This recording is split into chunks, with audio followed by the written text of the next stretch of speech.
are talking to John from Konami about Silent Hill Downpour. Tell us about Silent Hill Downpour. Yeah, Silent Hill Downpour is the latest version of Silent Hill coming out to PS3 as well as Xbox 360. It's coming out in early 2012, and it's a whole new take and approach to the Silent Hill franchise, which is exciting.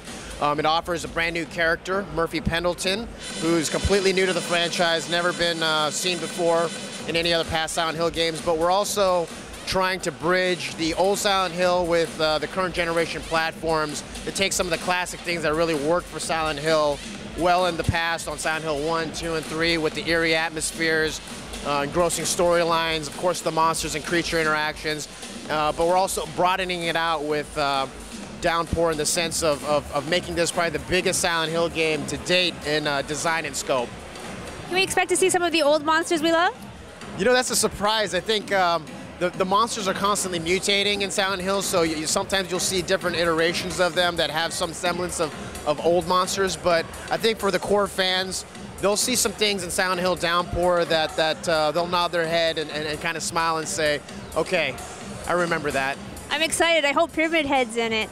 Can you tell us about the combat system in Silent Hill Downpour? Yes, so combat system in Downpour is really kind of based on a couple of key things that the design team intentionally wanted to do from the get-go. Of course, there's the flight and flee mechanic where it really allows the players to feel a sense of being disempowered.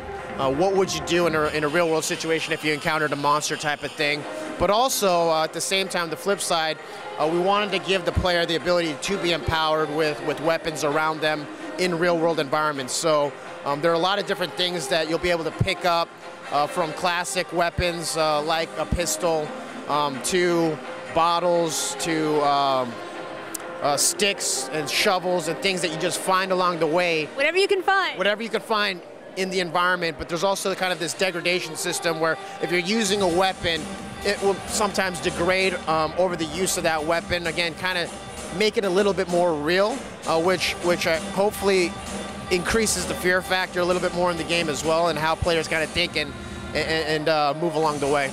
Is it the same kind of atmosphere that we've come to know and love, all the creepiness? Yeah, I mean, for sure. You know, I think the team, the development team, that's based out in Czech Republic, being managed by internal Konami production guys, they're all big Silent Hill fans, and they've always, you know, really have adopted to the Silent Hill way of thinking and development mindset of preserving what's really been classic Silent Hill. We feel like Silent Hill has been one of the most important silent franchises in the survival horror genre from the very get-go. So we really want to kind of stick to our guns and roots of what worked well, while doing some new things as well.